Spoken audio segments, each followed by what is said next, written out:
En aquel tiempo, los discípulos de Juan y los fariseos estaban de ayuno. Vinieron unos y le preguntaron a Jesús: «Los discípulos de Juan y los discípulos de los fariseos ayunan. ¿Por qué los tuyos no?» Jesús les contestó: «¿Es que pueden ayunar los amigos del novio mientras el novio está con ellos? Mientras tienen al novio con ellos, no pueden ayunar. Llegará un día en que se lleven al novio. Aquel día sí que ayunarán. Nadie le echa un remiendo de paño sin remojar a un manto pasado, porque la pieza tira del manto lo nuevo de lo viejo y deja un roto peor. Nadie echa vino nuevo en odres viejos, porque revienta los odres y se pierden el vino y los odres. A vino nuevo, odres nuevos». Palabra del Señor.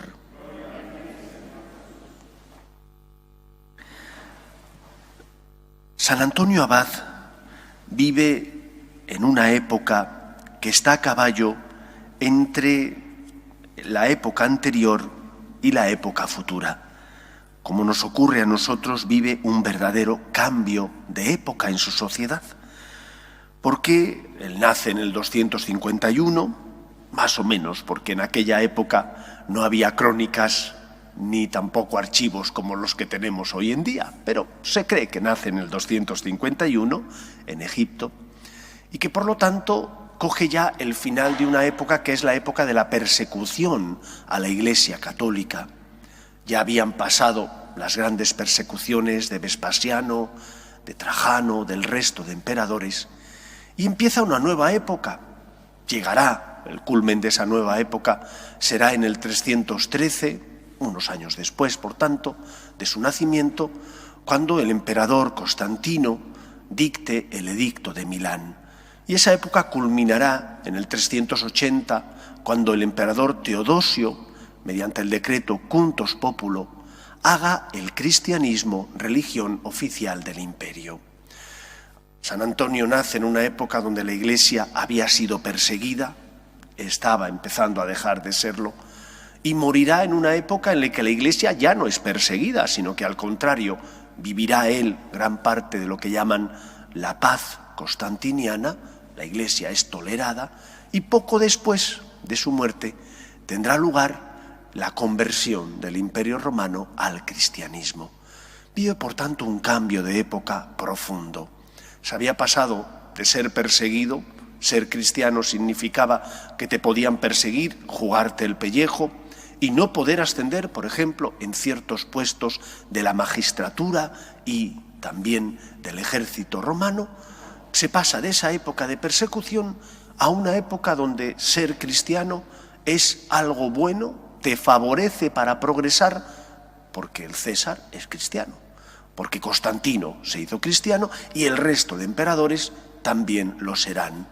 De manera que se corre un riesgo. ¿Cuál es el riesgo? El cristianismo es algo que está en boga. Es una ola donde si tú te subes a ella vas sin esfuerzo a caminar con los poderosos. Y por lo tanto mucha gente se hace cristiana sin convertirse verdaderamente. Siguen viviendo como paganos en su foro interno, aunque en su foro externo parecen cristianos. Pueden ir a la iglesia, pero siguen viviendo perdidamente, llevando una doble vida, una doble moral. Ante esta situación, el Espíritu hace suscitar en la Iglesia el carisma de los padres del desierto, la vida monacal, de aquellos que, teniendo dinero, como era el caso de San Antonio, había heredado de sus padres, dicen que quedó huérfano con 18 años y tenía una hermana más pequeña, pero heredó mucho dinero, muchos bienes. Habiendo heredado ese dinero, él lo vende todo, lo da a los pobres y se marcha a vivir en una cueva para rezar, para contemplar, para alabar a Dios. Y con su trabajo vive, con su trabajo y hace obras de caridad del dinero que le sobra de lo que ha ganado.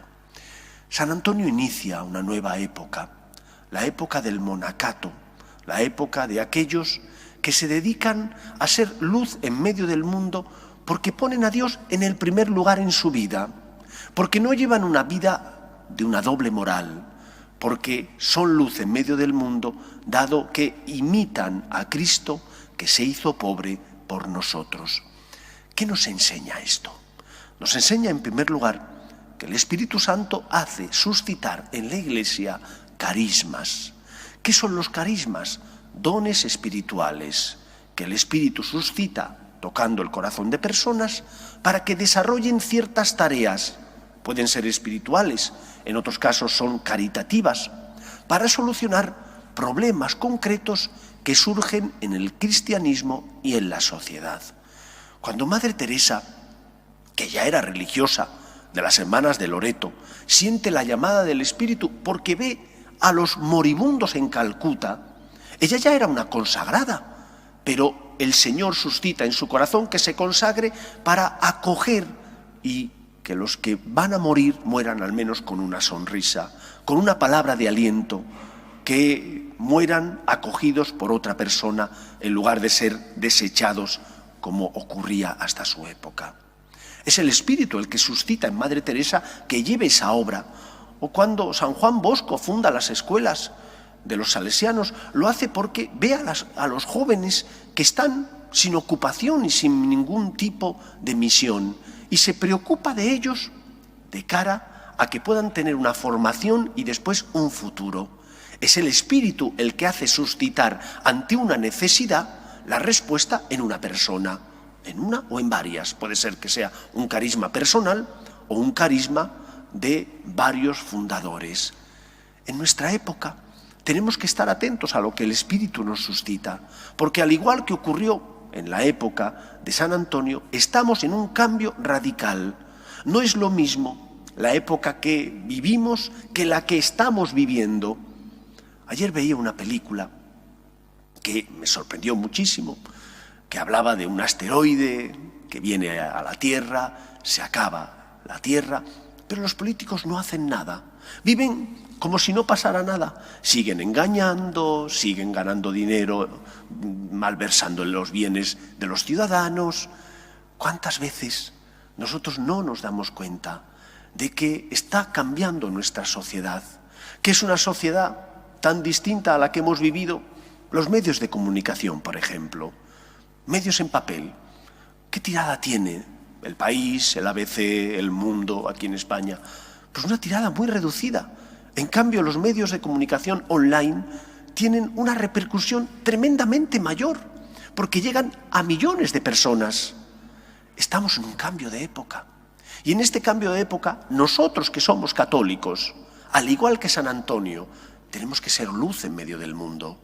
¿Cómo seremos luz? El Espíritu suscitará en cada uno de nosotros qué es lo que tenemos que hacer.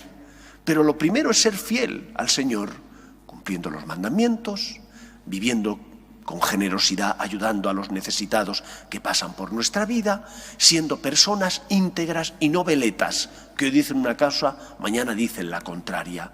Y estando atentos a lo que el Señor nos pida, como miembros que somos de la Iglesia, como bautizados, tenemos la misión y la tarea de ser luz en medio del mundo, señalando que el cristiano no puede llevar una doble vida, que tiene que amar a Dios por encima de todas las cosas.